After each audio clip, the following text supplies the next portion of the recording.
Okay, hello Cloud Gurus and welcome to this lecture. This lecture is called EBS 101. Now we briefly touched on EBS in the EC2 101 lecture, and we've also used EBS already when we provisioned our very first EC2 instance.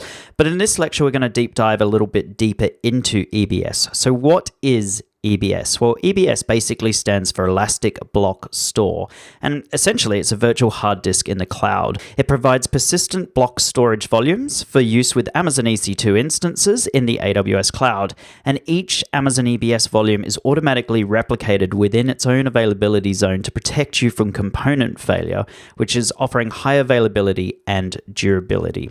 So all EBS is a virtual hard disk drive in the cloud, and it comes in 5 different flavors. So we've got general purpose SSD, which is what we've been using so far.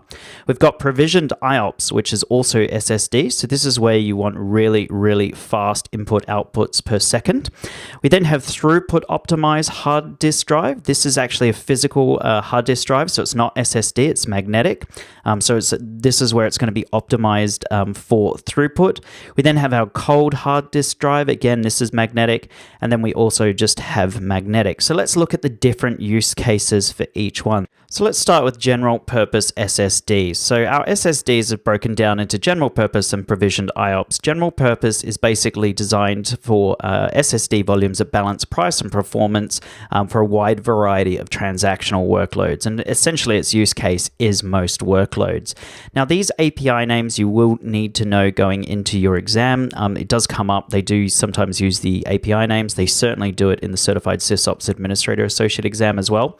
So general purpose SSD is GP2, and it's suitable for workloads up to 16,000 IOPS per volume. If you start going above 16,000 IOPS, you're going to need to go over to provisioned IOPS, and provisioned IOPS SSD is the highest performance SSD volume, and it's designed for mission critical applications. So your workloads here will be databases. And the good thing about provisioned IOPS SSD is it's capable of going up to 64,000 IOPS per volume now.